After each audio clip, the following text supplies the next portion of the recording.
We're gonna try to do the swinger thing.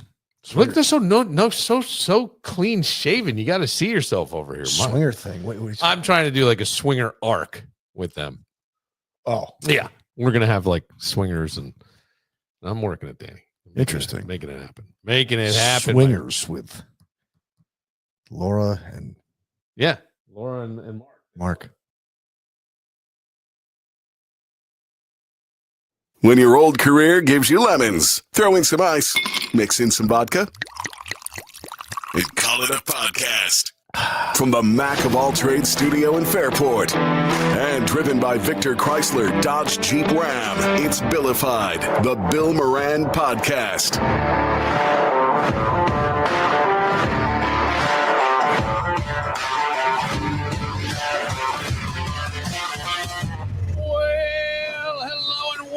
Thanks for getting your pot on. Thank you for telling a friend. That's how we spread the word about the pirate ship. I think that yesterday on the last episode, Bull was making fun of me when he came on. Bull made fun of you? Yeah, I think he went, "Oh, hello, friends." I was sort of flattered by it. Danny's here, all clean shaven, my man, looking sharp. You look a little subdued. Why do you seem a little subdued? Are you subdued? I guess. You too many supplements today? What happened? I started taking your supplement and I'm peeing neon. That's the idea. It's like neon. Just turn the light off when you do it. I did. No, it's so if it closed, that's a problem. The light is far away from the toilet in my bathroom. Yeah, it's too far for me. Yeah, then you went, Jameson. No, that was you. No. He's got his own bathroom. I'm not. We got double bathrooms. Yeah, I'm not dealing with that shit. Mm-hmm. I don't know.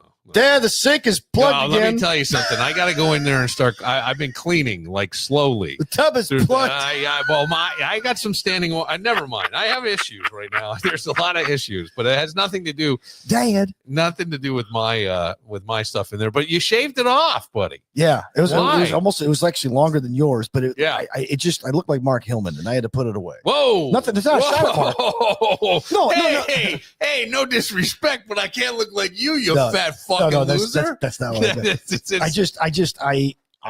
You look younger than I do with a beard. I look old with a beard. Well, and I'm not knocking Mark, but Mark has a gray beard. Yes, he does. He has a completely gray. It's completely gray. Yeah. And mine was gray. Yeah. And then I read today that like stress leads to gray hair. I'm like, all right, that's got to go. Gray's got to go. Shave's got to go. Okay. Beard's got to go. Well, my wife wanted me to grow one. I'm like, and I went 10 days. Yeah. I don't know how long I've gone. So I've been experimenting with this because I've never had a beard. Mm-hmm. I did once in a November, and then I shaved it off. I figure if I get this and it comes in okay, I'll pretty good. I'll let it stick around. Yeah. So, but then it's like somebody drew you. You know what I'm saying? Those pencil drawings in New York City. It's like somebody drew Billy Moran on himself. It looks good. All right. Seriously, it's not a shot at you. No. That's funny. I feel like remember the magnet you would get with the iron filings? Yeah, 5th grade. Yeah, we're playing with the magnet. Yeah, beard around the guy, or you put hair on his bald head. So I have the Manscaped beard hedger. Yes, but I think I'm missing the regulator, the guard. So I don't know where it is. Okay. I have no idea. So, but you can do different lengths. So I've been trying to do the different lengths, and then I shaved it down really close. And I go, well, I don't like that. But I don't know like how to keep it all tight. There are guys who look tight. So then today I decided, well, let me shave the neck and I'll leave it come down to chin. Then I went too high on the side. I don't know how to fucking do this. There's a lot of work. This beard shit's a lot of fucking work. It's not easy. And then you got to get beard oil. Well, I don't know about that. No, but when you get then you got to get glasses. You got to start drinking craft beer and wearing hard shoes. That I'm okay with. The hard shoes. I got a lovely email to start my day today. And I'm not kidding. I'm not kidding. I know that sounds almost like I'm being sarcastic. It is fantastic. And I was going to read it. And then I thought, well, should I have Danny read it? Because is it number one, is it self-grandizing to read it? But it was very, very sweet. And I think the purpose for me to read it would be to show people how much I do appreciate you downloading this podcast and listening. It truly means a lot. And but then I thought if I have Danny read it, well, Danny will turn it more into a joke. He'll all of a sudden become fucking Casey Kasem, and I'm gonna have to. So I'm thinking, do I let you do that? Yeah, go ahead. All right. Do you want me to read it like Casey Kasem? No, I want you just read it like Dan Barella. But read it like Dan Barella, but you're not going to be able to because you're going to slip into some character and you're going to get all weird about it. All right, I'm going to say, good morning, Moranimal. No, good morning. I've been a long-time listener since 96 days. So the 96, what they're talking about is CMF. When I was on the radio it was just station. 96 CMF. Right? Didn't they just call? Like, I remember seeing like billboards. I think it was when I started. And we have to add the 0.5. Yeah. Stan Mink comes in. We have to add the 0.5. I think because for better diaries. For more accurate diaries. I think there was a 96.1 that came in. Okay. So you couldn't be 96. I think that was an FCC thing, but I don't know. There was Joy 96 in Buffalo. I know that. Yeah. So it may have overlapped, but okay. I don't know. I'll start again. Good morning. I've been a long-time listener since 96 days and absolutely love, capital LOVE, your Billified podcast. I have learned so much. Both good and bad, LOL. And see, I told you he can't. No, because there was a parenthesis. No, I have to I have to add context. Yes, you do. I have to add context. You're right. Tone gets lost in text. It's okay. So when I do that, it means I appreciate you opening your world to all of us and have adopted many of your philosophies. Quote, go for the better feeling thought. Yes. Quote, go forth and tell no one. Right. And one of my favorites, I get to. I get to. Instead of I have to, I get to. I get to. Right. And be present. Yeah. I use them all in my everyday life with my husband and adult children. They must hate you. I was initially devastated when I heard what had happened on 95.1, that horrible November day. I quickly realized that when one door closes. Was Kennedy shot that day? Was that? That was the 22nd. Oh, okay. All right.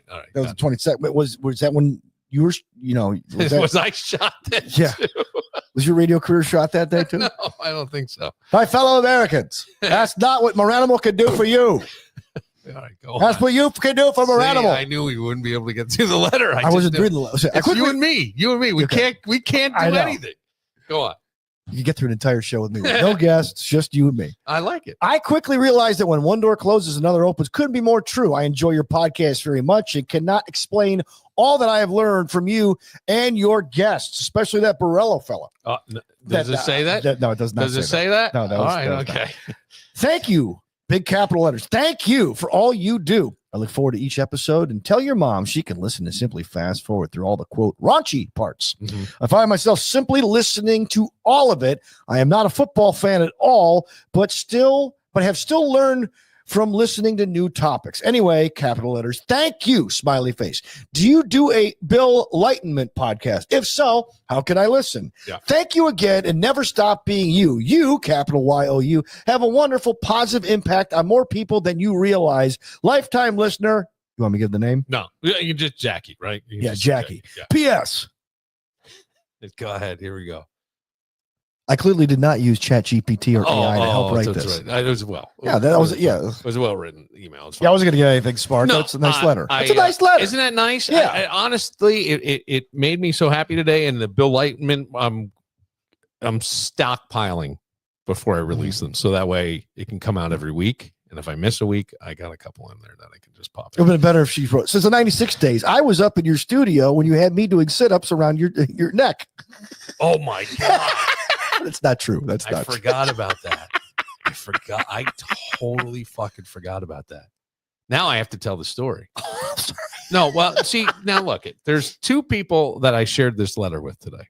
One was my mom, and the other was someone else that I felt like sharing. And I don't want to seem self-grandizing, but I thought that was very, very kind, and I don't know why, and it made me feel good, and I like knowing. It should. And I would say the better feeling thought idea.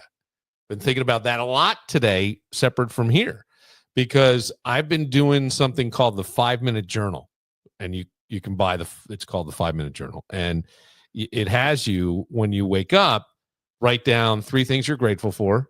You got to keep it by your bedside, and then you write down things that would make today great, and then kind of your mantra, your purpose, your who you are kind of thing. And then you have to do it again at the end of the night, at the end of the day. Yeah. And it's like, takes 5 minutes.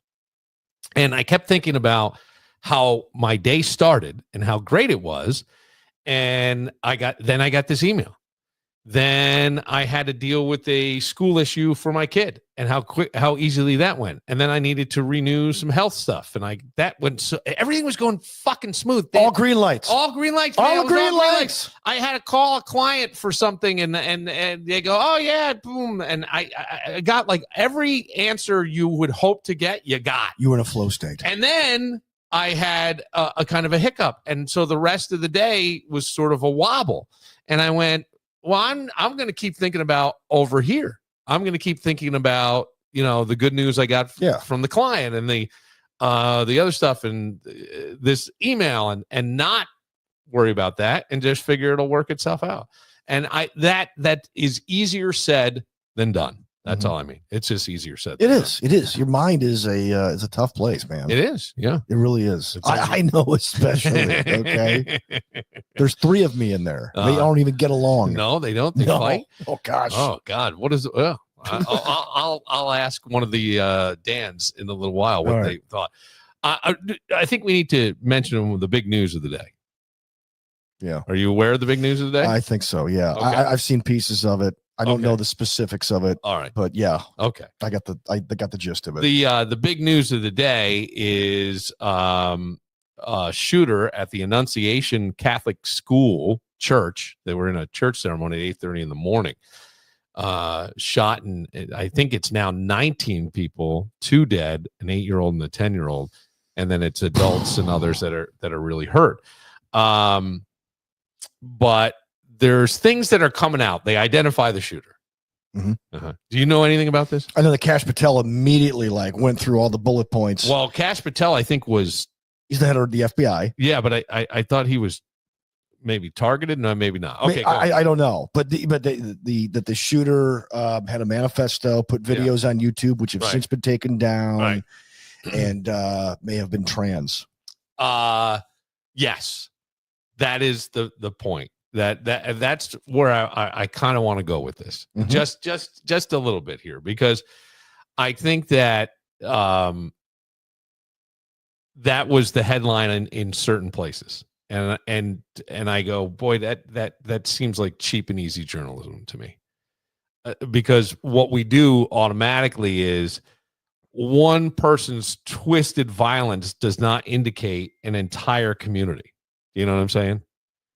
In other words, how many? Not all Italians are gangsters. Yes, exactly. I know. Thank you. And we can't say that, just because, this person, and here's a little audio. I was disappointed once I found out I think Robin Westman, mother, Mary Grace Westman, obviously that's a very Catholic name, Mary Grace. Yes. And she worked at that school until she retired. And she's the one who allowed the courts in 2017 to change his name from Robert because he identified as a woman to Robin. And I was waiting to hear something like, this is my manifesto, but I didn't hear that. This is the actual voice of the person from a video that they believe was put up possibly within the last 48 hours. Tomorrow. Showing all these guns, showing all the bullets. Tomorrow. I'm sorry to my family. But that's it. That's the only people I'm sorry to. Those kids. Now, I go, this is like the most disturbing thing, and you got to see the amount of ammunition, at least in the camera lens. There's a lot of things that are written in I would say I think it's the cystic. Is that the right word? Am I using the right word? It's more of a Slavic language. I think it's used in Russia, the cystic alphabet. I think it's called cystic. Okay. Cystic. It could be. I don't I'm too dumb to actually know the correct answer to that, but I think that's what it is. And there were things written on the guns and stuff like that. But we need to be clear that a person's gender identity is not what made them violent. I mean, there's other shit going on there. Don't you think? I mean, I know we're going to say, well, clearly there was something unstable. I don't know. The only thing is, though, there have been now 4 of these incidents involving a supposed transgender person. When? Shooting. The Nashville shooting was. The Nashville shooting? The Nashville shooting. That old man? No, it was that's why I was trying to like go to my phone because I saw something like this 4. I wish I had bookmarked it, but I mean I don't ever remember seeing a headline with 4 different incidents that according to like, again, this is X, and so I'm working all day and I'm like, oh my gosh, what happened? I started scrolling. There have been 4 incidents. Okay, so here it is. 2023, trans person shoots up a Christian school, kills 3 children, 3 adults. 2024, trans person shoots up a Christian school, kills 2 people, injures 6 others. 2025 just happened. Trans person shoots up a Catholic school, kills 2 children, injures 17 others. That's 3 mass shootings in 2 years. By trans people. By people who identify as trans. Okay, but how about all the other ones?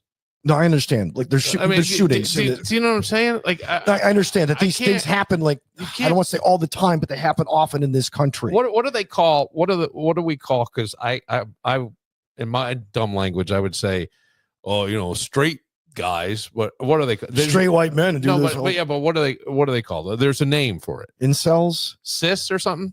Oh, cis males. Yeah. Which sounds weak to me, but anyway. I'm just saying, like, if you called out everybody who was, let's say, a cis male that did this, what the fuck? I mean, you know what I'm saying? Like, I hate seeing it painted with a broad brush because I think that's not journalism. It becomes sort of propaganda when we start doing that. And it gets scary, and there's people already. And I'm telling you right now, Danny, I think you're going to see some transgender eating lead somewhere. I really do. I think somebody's going to get pissed off and go, these freaks, that kind of thing. And that's honestly my worry. And I go, it's sort of like the scapegoat. What should be is 2 children died, 17 other people are injured in the hospital. This was a place of worship, a school. What are we doing with this glorification of guns? What is the mental health of most Americans that this is happening so frequently in this country?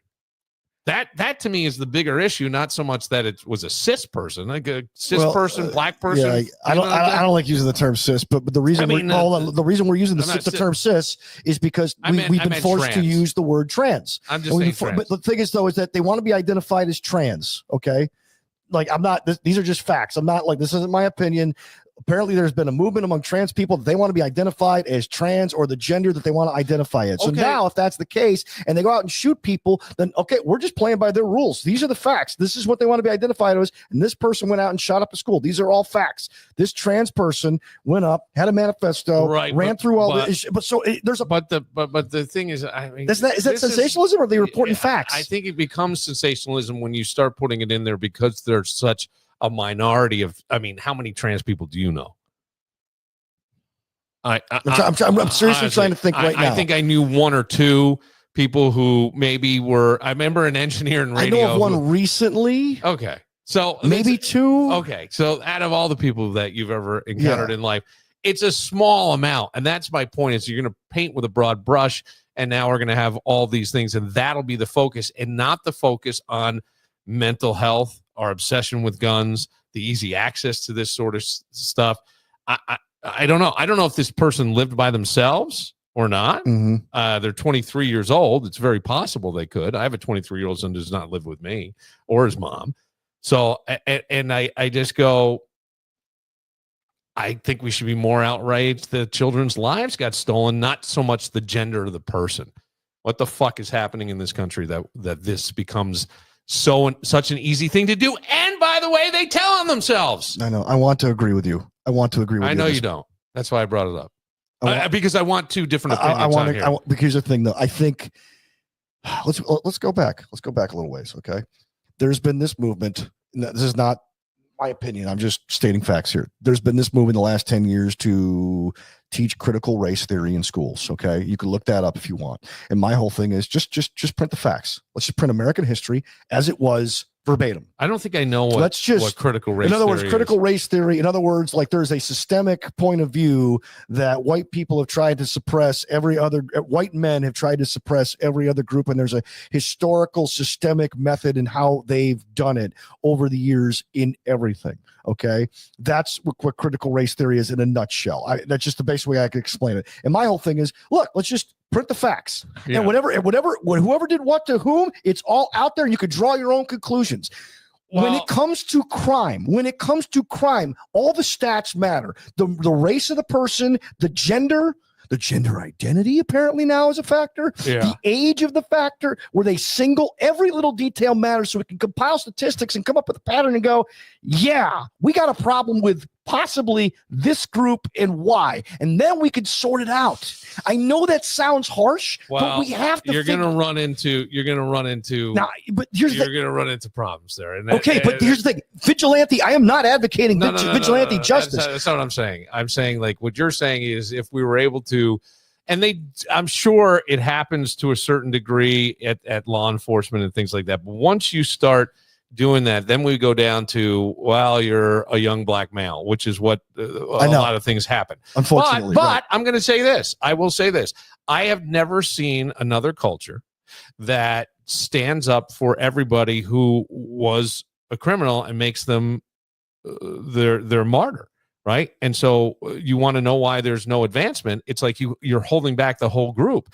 I have never seen a white person stand up and say, let's say this, take away the transgender, that this person, oh my God, the guy had mental health problems. Why weren't we getting him? You understand what I'm saying? Mm-hmm. We're not there.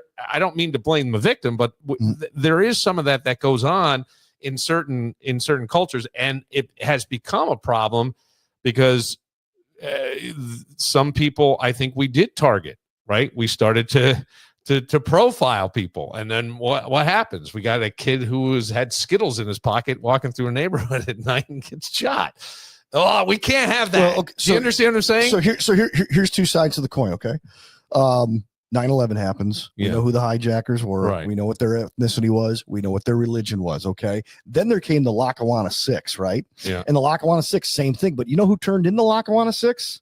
One of them. The Muslims themselves in the community who were like, no, we're Americans first. Yes. Right. Yes. So that's where this is like, it becomes a thing because you get on a slippery slope. If we start profiling everybody like that, and that's why you always hear don't profile. And I'll say, as an individual, we all do it, and it might keep you safe.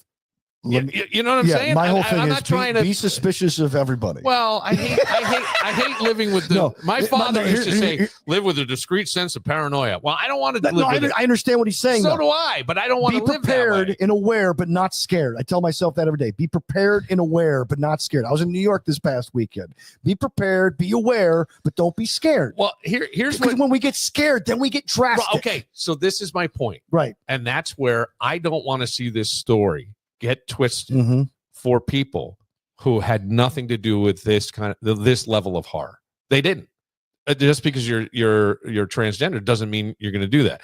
I think if you were to define a cis male, I think my picture shows up. You're not going to get any more. You know what I mean? Penciled in beard. Do you know what I'm saying? Like I don't know. So it's not like I'm going, hey, be trans. I don't give a fuck what you do as long as you don't harm other people. Well, now you've harmed somebody, right? But I can't necessarily blame that on this. Were there other mental illness? Could this be an indicator of that? Maybe. I'm not a psychologist. I'm not going to be somebody who does that. I'm comfortable in my skin. I don't know what it's like to not be comfortable in your skin. Right. I'm also a white man, and I will say we live at the top of the American food chain. I think there's no doubt about that. Okay, you agree with that? Yes. Okay, because I've gotten a lot of shit. Like I write down, just write down the things you worry about as a daily basis. Right. Then write down what a white woman worries about. Then write down what a black woman. I don't know what they worry about. Write down what she worries about, and a black man what he worries about, an Asian dude what he worries about, and a Jewish dude and a Jewish woman what they worry about. Let me tell you something. You know who I never hear any problems with? The Asians. Never. No. Not a fucking problem. No. You know why? Because they don't have time for anybody's BS. They're behaving and doing Dude, there's this one Asian comic. He goes, you should elect an Asian president. You know why? Thanksgiving, we work. 4th of July, we work. Christmas, we work. That's funny. That's funny. We're going to get so loud. There's an Asian restaurant. Yeah, I'm sorry. No, but no. I don't care. My point is, like, people understand there are certain groups where that list of fear gets a little bit longer. Sure. Depending on who the person is. Yes. And I get it. Yes. And we're Americans. We could do better, man. We could do a lot better. We're supposed to be. There's always trade-offs in life. We have all this freedom. We have all this excess. We live at the top of Mavlov's hierarchy of needs. But guess what? We've traded. What's we got in exchange for that?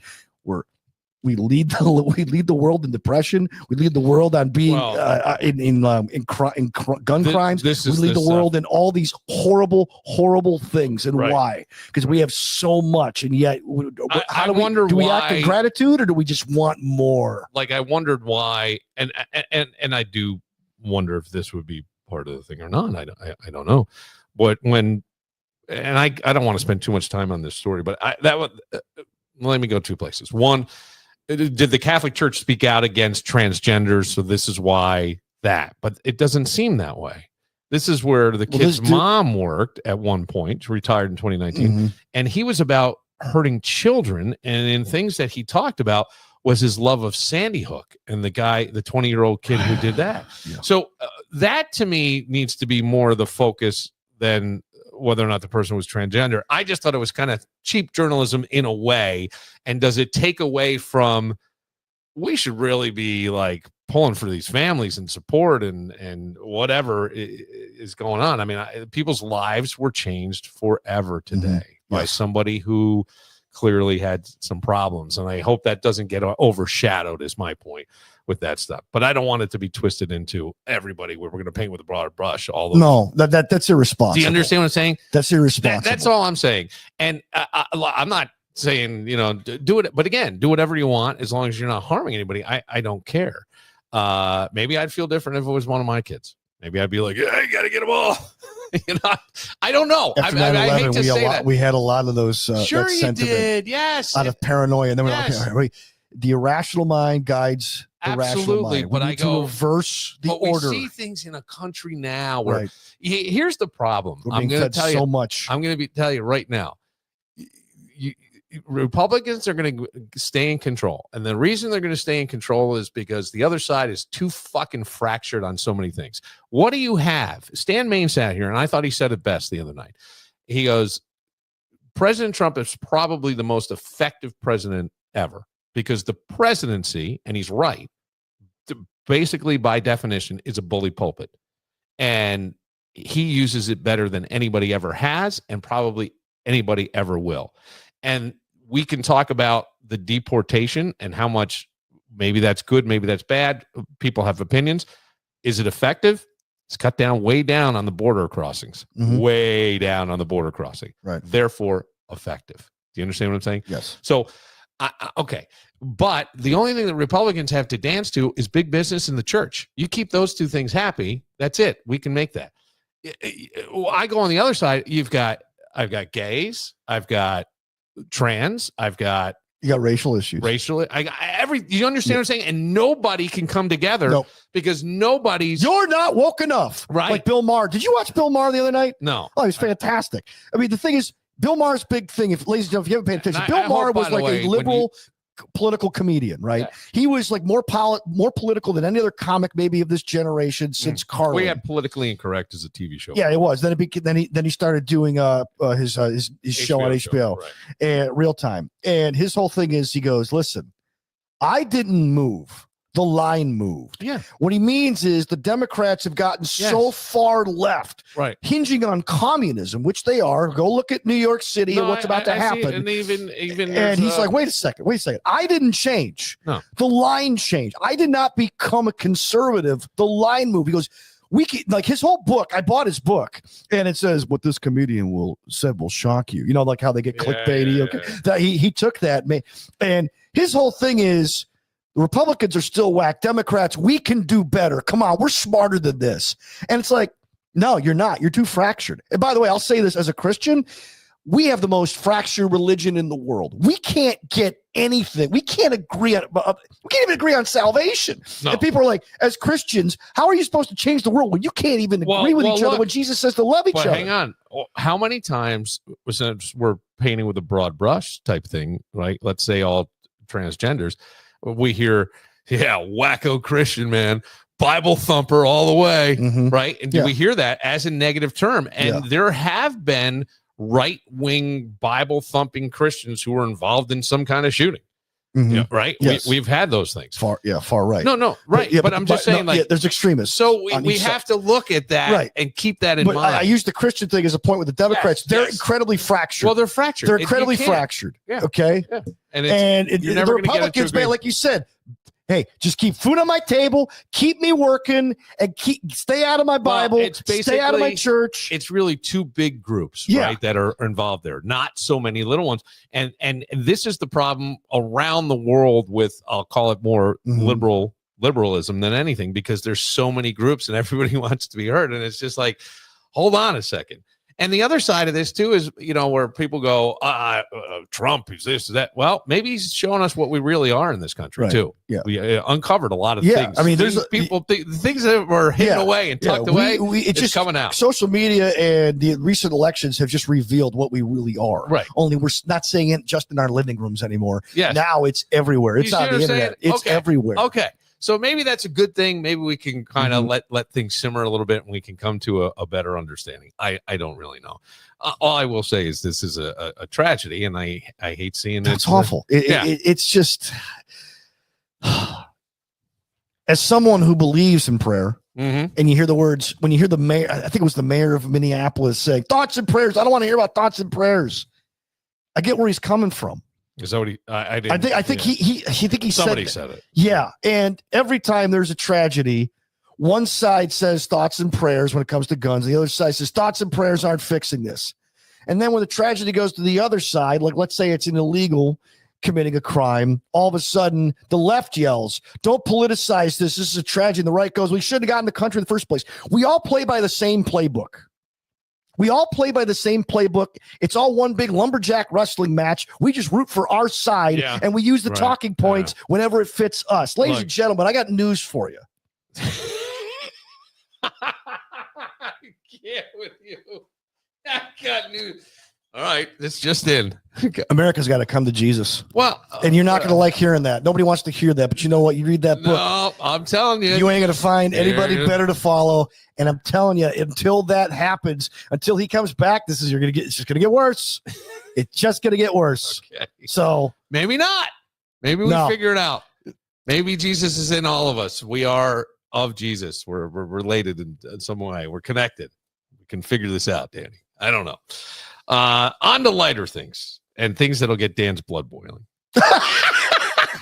Well, I don't know. I don't mean this in a bad way. I know. I mean this. The Bills are bringing. Why are you laughing? Yeah, if that didn't get my blood boiling, this will. No. I didn't want to get your blood boiling. I thought one of my favorite things is, and I used to be, yelling in there on the radio and stuff, but I don't think that's effective. And I think that there's too much of that shit, or there was.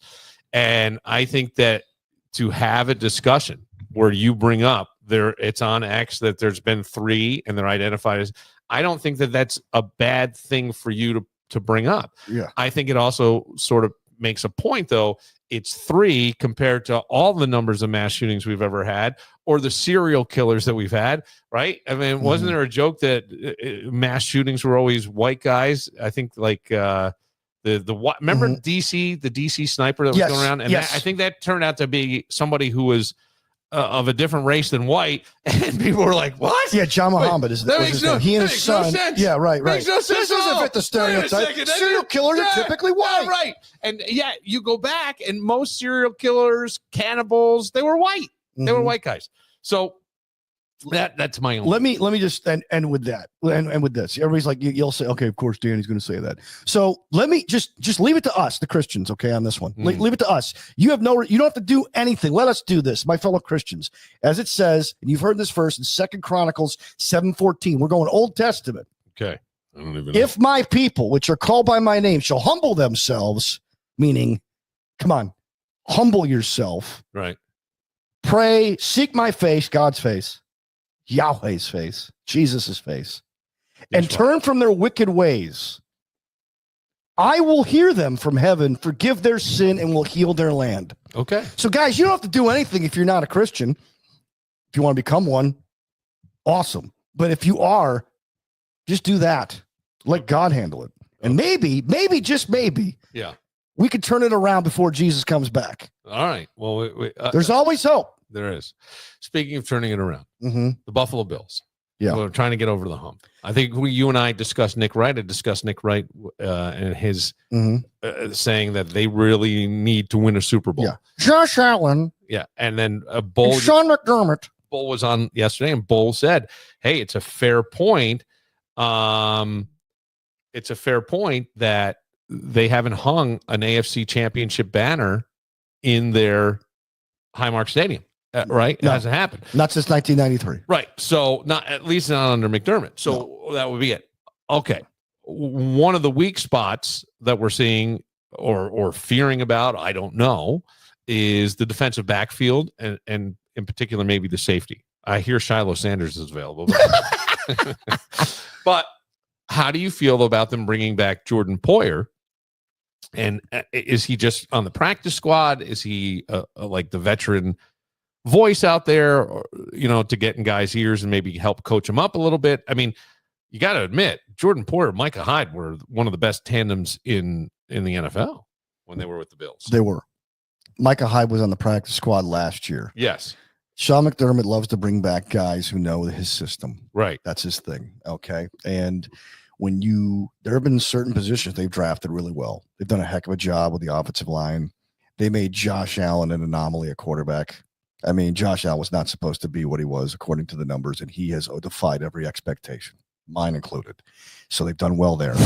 They've done well in the backfield. They've done well in the secondary. Yeah. Okay. Yeah. Part of that secondary was they had to bring in two free agents, one named, this is years ago, Micah Hyde, the other one named Jordan Poyer, because their defense is not a blitzing attack style defense the way Wade Phillips was, the way a lot of guys are. His defense is more what they call a bend but don't break. Keep everything in front of you, and eventually you'll get the takeaways and the turnovers. And last year they did. They did really well. McDermott's defenses are sometimes in the top 5, sometimes they're, they get to all the way down to 20, but they do take the ball away. The thing is, though, the fact that he's had to bring back a safety in the last couple of years reminds me of when they didn't have enough receivers and they had to bring back Cole Beasley and John Brown, and they came back and did nothing. But hey, we know these guys and they know our system. Right. And that's what they're doing with Jordan Poyer. So he's going to be a highly paid kind of assistant coach to mentor Cole Bishop and Taylor Rapp. Just the way Micah Hyde did last year. But if worst case scenario comes where these guys don't get it, like DeMar Hamlin, and you throw them in. They throw them in. That's a horrible, horrible place to be for a defense that's predicated on going from the back forward, which is where your safeties are. Talk to me about the money, because Poyer was making $2 million with the Dolphins. What do you know what the salary is? I haven't seen. I don't know. I think if he's on the practice squad, $800,000. Yeah, it's like there's a veteran minimum that he's going to be making. Yeah. But I think they talked him into coming back just to kind of be a mentor. But that's what coaches are for. You know what I'm saying? Like, he's on his way out. His career's over. That's one less spot for somebody else who could develop. But could it also be to watch him in practice and how he does it? You could coach all day long. I mean, clearly, coaching is the difference. I was amazed when Bull was on the last episode, and the audio wasn't great because he's not technically great, apparently. But I love the guy. He was listing all the great players that the Bills had back in the early 2000s and on, and I forgot. I mean, you had guys like Marshawn Lynch. He goes, the players were there. He goes, the coaching was not. No, I mean, do you agree with that? Aaron Schatz of formerly Football Outsiders says the 2004 Bills were the greatest football team to never make the playoffs, and he's got the numbers to prove it. Yeah, and that was the year where they went on that run, and all they had to do was beat Pittsburgh and their backups, and they couldn't beat Pittsburgh at home with their backups. Right. That was the Greg Williams. That was Mike. That was Mike. That Mike Mularkey coached that game, or was it? Mularkey was the head coach of that team. Okay. And they've drafted Marshawn Lynch. They drafted Jason Peters. Jason Peters is going to Canton. Yeah. Yeah. I mean, Marshawn Lynch, Jason Peters, and Stephon Gilmore, 3 dudes who maybe head to Canton, who we don't remember as Buffalo Bills. America is not going to look at as Buffalo Bills. They're going to look at Marshawn as a Seattle Seahawk. They're going to look at Jason Peters as a Philadelphia Eagle. And they're going to look at Stephon Gilmore as a New England Patriot. Right. And it's interesting because you go, well, what was happening all those years? And so coaching is so critical. And you see it in Josh Allen. And it's not, Josh has to be able to take that information, process it, put it into his own way of playing and all this, and clearly has done a tremendous amount of work himself. Oh, but they had London Fletcher. Yes, this is what I was saying. They had Drew Bledsoe. They had Terrell Owens. Well, Drew Bledsoe at the end of his career. Yeah. Terrell Owens kind of at the end of his career. But they had Mario Williams. They had Mario Williams. And he was that guy was they had this the kid named highest Chris paid Hogan, defense. who came to light on a show called Hard Knocks. Yes. Got to figure out that one too. But I mean, yeah, Bull was right. They had a lot of not stars, but solid to great players. So if this were Takeo Spikes. So I ask you this. Yes. This is my question to you. If this were any other team other than the Buffalo Bills, would Sean McDermott be on the proverbial hot seat if they didn't get to, I'm going to leave it there, get to the Super Bowl? I won't say win. I just say get to the Super Bowl. Historically speaking, yes, because we've seen it. We saw it with Marty Schottenheimer. He was shown the door in Cleveland. He was shown the door in Kansas City. He brought both of those teams to multiple. He brought Cleveland to multiple AFC championship games. I think 3 of them, if I'm not mistaken. And he brought Kansas City to one with Joe Montana. Chuck Knox could not get over the hump in LA, Seattle, or Buffalo. He just couldn't do it. All right. And those are the 2 guys that everyone compares Sean McDermott to. Right. And but here's the thing about Schottenheimer. Schottenheimer had never had an all-world quarterback until he got Montana at the end of his career. San Francisco had moved on to Steve Young at that point. Steve Young was just entering his prime, and he'd been in the league a long time. Like he was old. He was as old, if not older, than Jim Kelly. Yeah. And about the same age. And all of a sudden, he hit his stride right when Jim's coming down to the end of his career. So you got to look at it and go, okay, who could take this team over the top? Why haven't they gone over the top? And my theory is, well, there was talk about Dwayne Carter getting cut because he played really late into the Tampa Bay game, into the 4th quarter of the Tampa Bay preseason game. He was a 3rd-round pick last year. If Keon Coleman and Cole Bishop, who the reason they signed, Jordan Boyers, because Cole Bishop's not playing well, he was a 2nd-round pick. If your top 3 picks from last year don't pan out this year, you could take the 2024 draft and parts of the 2023 draft and pretty much throw it down the toilet. 2022, they had a phenomenal draft. 23 and 24, especially 24, not so much. You cannot miss. And I've had a theory. I can't prove it. I think Greg Connors disagrees with me on this. I know you're going to talk to him at some point. I have a theory. And the theory is, while Brandon Beane, the general manager, goes out and pounds his chest, says that's his draft room, I believe he's literally just setting the table for Sean McDermott to make the picks. I believe Sean McDermott's the guy making the picks. And when a head coach makes the picks, the head coach thinks very short-sighted. And that's why they keep trading up. I got to have this guy now. I got to have this guy now. Right. I got to have this guy. That's why there's so many trade-ups. The Ravens, they don't trade up. They wait. They wait until their guy comes to them. They have to really want a guy to trade up. The only time they really traded up was for Lamar Jackson, and they traded back into the 1st round for him. I think that, their drafts have been hit and miss, and he's had some great. I mean, look, Sean McDermott's a hell of a coach. I mean, it's not just Josh Allen's talent that's gotten them to win the division every year, but when you get to the championship game, when you get to the deciding playoff game, it has to be Josh Allen and somebody else. Who has that somebody else been? I don't know, but we hear that Coleman's could be all league this year. Well, whatever. People are saying that. Yeah. Whether or not that's true, we'll find out. Dalton Kincaid's going to have a breakout season. We'll find out. But okay. But if you say so, Josh Palmer, we went out and got him. Okay. If you say so. I'll say this. I don't know if it's going to happen or not. I mean, maybe not this season. There is still Sports Illustrated just 2 days ago writing about Micah Parsons and the fact that he's not happy. And one of the places they think he could really land is Buffalo.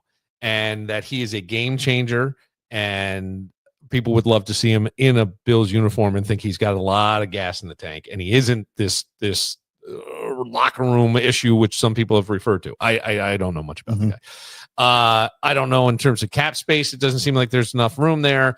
But trades get worked out. Draft picks can go. Who the hell knows? If you Dallas want to pay. if you want to do something, you will. Yeah. In the NFL, you can make it happen. Well, apparently, I think the Bills have been knocking on the door, and somebody knows it.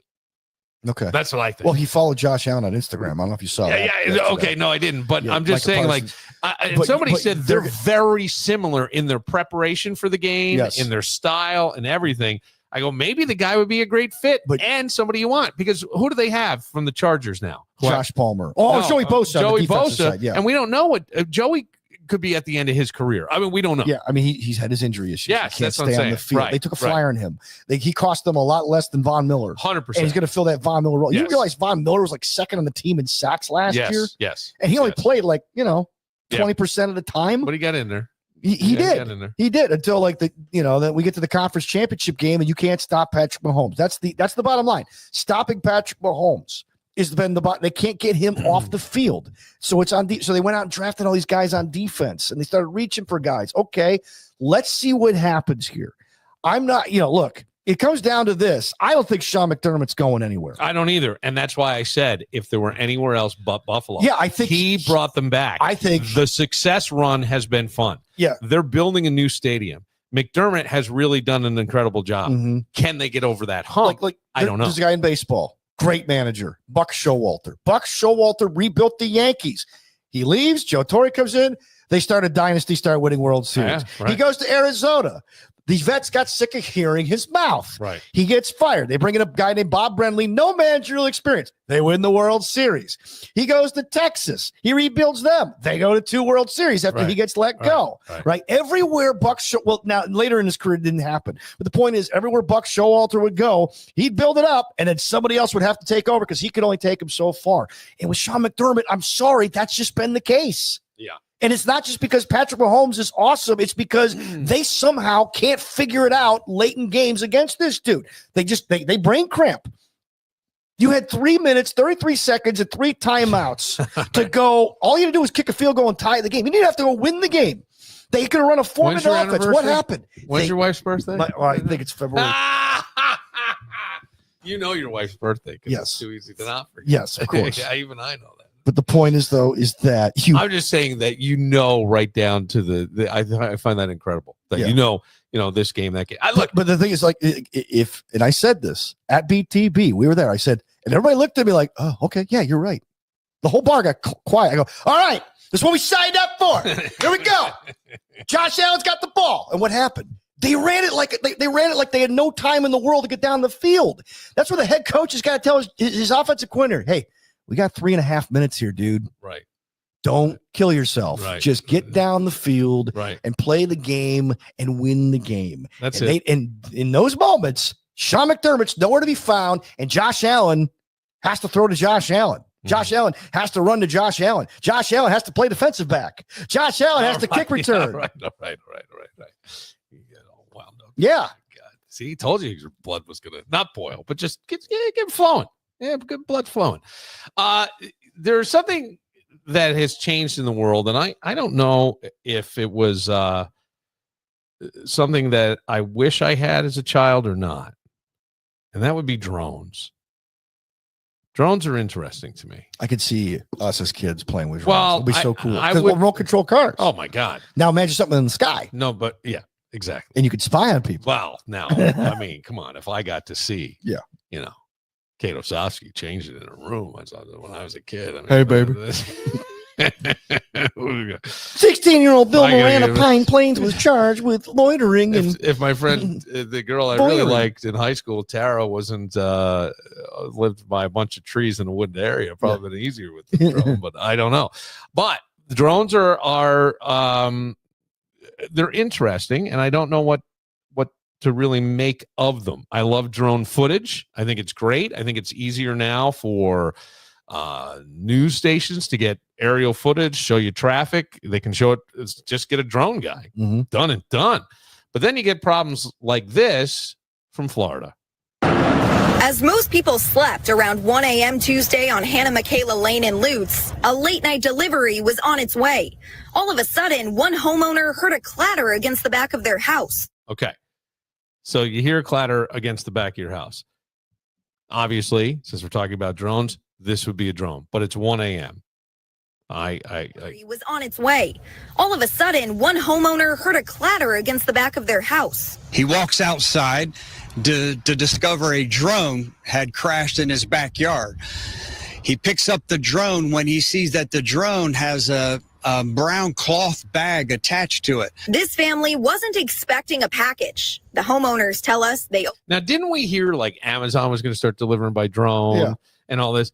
Now, I thought drone, I'm being told, well, I'll get into that in a second. I don't know if that'll ever happen. Opened up the bag, and this is what they found. 3 bags with fentanyl powder and 1 bag of methamphetamine. They immediately called the Hillsborough County Sheriff's Office. Before deputies could get there, Sheriff Chad Chronister says the homeowners saw a man outside. In his backyard with a flashlight looking for the drone. Okay. So the operator of the drone knew he had crashed. Now, they have the guy because the cops are called because there's drugs, and you'll hear the cops say what 3 bags had written on them. Here we go. Then the homeowners tell us they heard 3 separate knocks at the door. Their security footage captured that delivery driver or drone operator looking for the missing package. What? Knock 3 times on the ceiling if you want weed. Twice on the pipes if the answer is meth. There he is. There he is. Deputies found Jason Brooks waiting outside the house. Wait, where's this drone at the moment? It showed me it was in the backyard, but okay, so this is the guy. He goes, it showed me it was in the backyard. Okay, it showed me it was in the backyard. He obviously was too low. And you know we can't just be going in people's backyards trying to look for shit. I know. That's why I knocked. That's why he went and knocked. He's like, hey, I think I lost my drone in your backyard. Can I go get it? Another deputy went inside the home to unbox the package. Oh, names. Oh, okay. So there's names written on the bags. There's 3 different bags, and there's names written on them. And then the sheriff says each bag was labeled with his customers' names. On the 4th bag, share this. Okay. All right.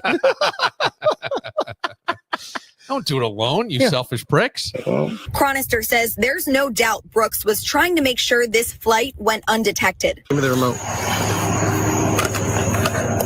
Put your hands around your back. So Jason Brooks made a first appearance in court over video conference Wednesday afternoon. Now deputies will look at drone data to try to track this special delivery. Okay, so I'm not familiar enough with drones. So next Wednesday, or the next time you and I are together, September 3rd episode that we tape, a guy from a company called Your Drone Guy is going to come on because I called him today. And I go, tell me about drones, because what can they figure out? They can't figure out where it's going. There's no flight log with a drone. I don't have to do that. Now, it's not. I don't think you have to log it with the FAA. No, you don't. But he said you can't fly drones because he goes, yeah. I go, how close do you have to be to your drone, like when you're flying it and stuff? I said, in other words, could you fly one from one town to the other? Right. Can you do that? And he goes 50 kilometers. And I go, why do you got to go to the metric system? I'm too fucking dumb to figure that out.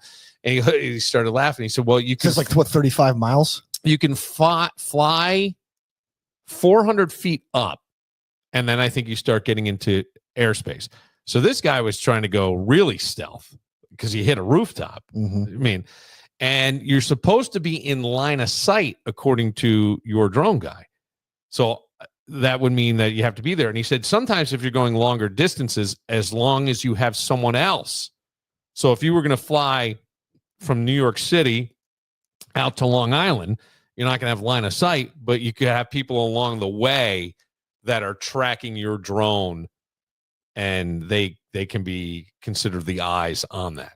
Okay. I don't know all the rules. Like, there's a lot of laws and stuff. But then I go, here's a cool technology, but then the world is designed by geniuses to be run by idiots, right? Because you're going to have somebody, what happens? What happens if you send up your drone and your neighbor, you just happen to know that your neighbor likes to lay out topless in sun in the middle of the day while the kids are at summer camp. And so you fly. Violation of privacy. Well, would it be? I mean, that's, I don't know. Yeah, you go, oh, what do you mean? I was just flying my drone, man. Well, a couple of years ago, I was announcing a game at St. John Fisher University. football game, and we noticed drones in both end zones. Yeah. And the referee stopped the game, and we didn't realize that the team was using the drones to tape the game. Okay. To help tape the game. But the point was, like, there were drones there at each game, but like anybody could have flown those drones over, and what were they going to do about it? They're going to stop the game, get the drone out of here. Well, who owns the drone? Right. Were you going to shoot it down? Right. Well, you're not going to pull out a gun and a campus and shoot it. Well, you hope so, not. so what do you do? You fucking hope not. So they waited like 5 minutes to figure out whose drone it was, and I think somebody just said, "Oh, it's ours." It's Fisher's. Yeah. Yeah. We think. But I mean, the point is, like, we got to get the game going. Can't take it. So it's just up there. Who's going to go get it? You don't have like drone cops going out and like Scud. You know, there's Scud missiles and There's the Patriot missile. Sitting in this the Patriot dorm missile. room back up at Happy Hall flying it. Right. They're paying me $20 an hour. What do I care? Yeah, it's interesting. Like, you could do X surveillance. Yes. Surveillance on your ex. Yeah. Right. You can find out, what has she been up to? What has he been up to these days? You know? Every breath you take. Right. I mean, I just found out that my wife and her mother like keep track of each other on their phones. Yeah. I'm like, do you do that to me? She goes, no. Are you sure? She's lying. Do I have a tag on me? She's fucking lying. I mean, I live the most boring life. I'm here. I'm there. I never had my location services on my phone. So you couldn't see where I was. Yeah. You have to go deep in there to turn them off. So you may have it on and not know it. There's ways to figure that out, but you do you. So Jameson started saying to me, can you just kind of tell me where you are? And he goes, and that way you can track me and I'll track you. And I was like, yeah, all right. And then he comes over, hey, I was thirsty. I'm like, okay, all right. But my brother has location service. They track their friends. They'll get texts from their friends. Hey, are you at such and such? I see you're at such and such. Pick me up, whatever. It's like, oh my God. Right. Like, I'm not sure. That's creepy. I agree. I don't have that kind of friend. Those kind of friends. Well, my friends don't give a crap. My brother does. But I mean, you could have a drone come in and you could film everything. You know what I mean? Well, bachelor party. I'll tell you this. One time when I started dating my wife, a guy who was interested in her figured out she was at my house. Oh, sent a drone over? No, like apparently he was tracking her on her phone. Yeah. You could track her something. Well, they might have been tracking each other when they were together, and she didn't. I don't know. Calls me one day on Facebook. Now, if you get a Facebook call, that's a little creepy. Well, I've answered those from listeners. I have in my house. I've answered. There have been a few listeners because they don't have my phone number, but they'll call through that, or there is the 585-206-8866. Not to hijack your story here. I have answered that because it's an app on my phone, and I can just answer that anywhere. I answer the phone. Oh God! Did you know who the guy was? You recognize? Oh his yeah. name. So he called his name. All right. Hang on. Before you say anything, you look down. You see her ex's name pop up on your phone. See, and you decide. I hold the phone up and I go, "Hey, look who's calling." She's there. She's there. Yeah. Okay. And so, what is happening inside you internally as you're debating whether or not to answer this? Oh, I was ready. I answered. There was no discussion. There was none. Like, you want something? Is that what you answered? I go, hello. I'm not gonna say his name. Yeah. Click. Oh, he hung up. He hung up. I was a pussy. He hung up. He sends me a message. Okay. 8:00 that morning, Yeah. Sunday morning. He goes, hey, Dan, I've never had a conversation with this dude. Okay. The call, honestly, messenger call was not intentional. I go, I get out of church at noon. If you want to talk, we can talk anywhere, anytime you want. If you don't want to, I don't want to hear from you again. I never heard from him again. All right, maybe it wasn't intentional. When I would run into him, run into him, he was stalking your Facebook page. Oh yeah, and he accidentally hit call. Yeah. I could say it could happen. Still kind of nuts. A little drunk. 3:00 in the morning. Well, you're lonely. When else? By the way, Beth and I were just chatting. Hang on. When else is it going to happen? You're missing your girlfriend at 3:00 in the morning. Yeah, I know. It's drunks and lovers on the road. It's lonely people at night. That's why I used to. The funniest thing about this whole thing is, like, you know how you don't like. I've never been somebody who gets off on making people anxious or nervous or uncomfortable, or having power over somebody. Naturally. Yeah, I guess. When I was in the same room as this dude, because we were hung in the same circles. If wherever I went, he would go the opposite direction. So I would literally just like try to be around him and just watch him. Just because I have that much control over you, dude. Yeah. Really? Yeah. It is like you can't even go to the bathroom. It's a hard thing for people when a relationship goes and it wasn't something you wanted to end. And yeah, you act irrational maybe. And I feel, I don't know. I have a little bit of empathy. I like to think I've never done that, but I don't know. I know there were people that would make me uncomfortable. I remember leaving at dinner once because somebody was just making me uncomfortable. Oh, okay. I was at a dinner. It wasn't somebody I dated. I was with a date, and this person was, oh God, I just thought of who it was. I'll tell you when the mics are off. But I don't like when adult men act cute. Yeah, I can see that. I don't. And there's a lot of that going on. Well, I think there's funny guys. Yeah. And I like, kind of ball busting and that sort of thing. But when it's like cutesy sayings and little dances and loud and trying to get all the attention, I was so uncomfortable. I don't know what happened to me. I got so uncomfortable. I faked a stomach ache and I left. Oh, wow. Okay. I really did. That's a true story. I didn't know what else to do. I go, I can't sit here with this fucking guy. It's the most annoying thing. And and then what happens is then I'm going to get quiet. And when I'm quiet, everybody starts to notice. And so I'm uncomfortable. So now what's wrong? What's the matter? Oh, my stomach's killing me. I got to get out of here. And that's what I did. Mm-hmm. But I couldn't, this other person, and it wasn't like you could go, well, somebody's getting attention. No, that's not it at all. This person it was so cutesy, was making me like, I don't like that. Mm-hmm. Like all these little play things and trying to say cute words and like getting all the attention. And I was like, whoa. And he's trying too hard. Yeah. Kumbaya. Bothered the shit out of me. It would bother me too. Men don't act like men aren't supposed to act like that. I don't care how anybody. If you're commanding a room, naturally, that's one thing. But look, if you're trying too hard, that's something that's somebody I don't want to be around. My thing is always like, I don't know, just go with your gut. Mm-hmm. Right. And I'm not going to tell you how to live. I'm just not going to be part of it. I walked away. That's all. I don't give a shit. I want nothing to do with it. No, right. But I don't even need to say that. I don't need to say anything. No. I don't want to be the one who's like, oh, you're such a dick. No. I just don't care for that. And since I don't want to bring it into my world, that's fine. And I'm sure people say the same thing about me more often than I even know. Let them. Let them. Seriously, let them. Before we wrap up here, a movie that I don't know if it's available or not. It is called Play the Game. Play the Game. And there's a reason why I would like to see this movie. It's PG-13, but it's about a young guy. He's a ladies' man, kind of, right? And he teaches his grandfather, Grandpa Joe, who happened to be my grandfather's name, how to he's a lonely widower. And so Grandpa Joe goes to the grandkids, starts to teach him how to pick up the women. Right? How to. Okay. All right. So it's not exactly Charlie and the Chocolate Factory. No.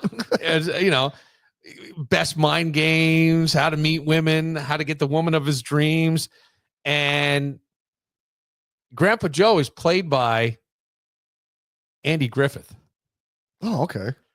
Who ends up in bed in this movie. It's one of the last movies he did, or last shows he did.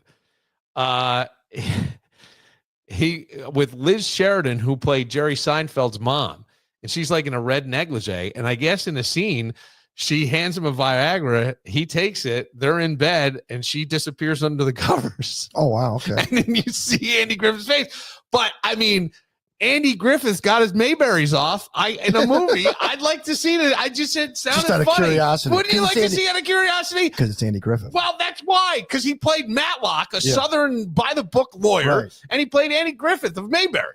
But I heard there have been stories alluded to that Andy Griffith wasn't the greatest guy to work with on the Andy Griffith show. I don't know. He was a comedian. And he had a really weird. There's an album you can find. It was a football thing. But he wasn't this wholesome dude necessarily. I don't know if that's true. Yeah.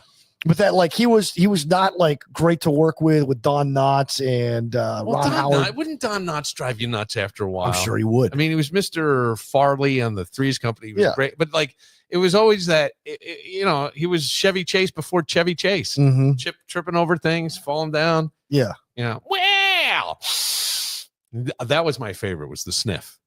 Always the sniff when you knew you were right or you were going to make a great point. Well, Andy, let me tell you, whatever it was. But I'd like to see this. Liz Sheridan, Jerry's mom, and Andy Griffith as Grandpa Joe. And the movie is Play the Game. Have you ever seen the movie Bupkis? Or the television show, Bupkis.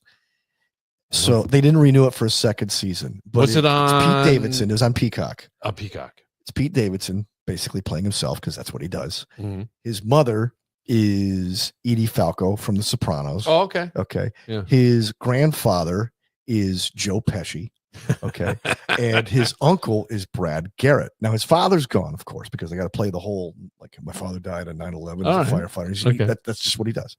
And there's this one scene where Brad Garrett picks up a woman and he hurts his back. They help him, like, he and his grandfather help him pick up a woman. And all of a sudden he's like trying to have sex with her and he throws out his back. So now Pete and his grandfather got to help him finish the job. Oh, God. Oh, my God.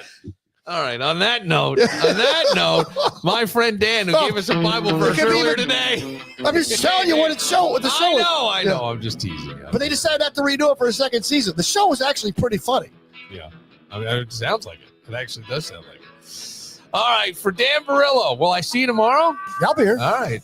I'm Bill Moran. We'll see you tomorrow. I woke up in a hotel, didn't know what to do. I turned the TV on and wrote a letter to you. The news was talking about a dragnet up on the interstate.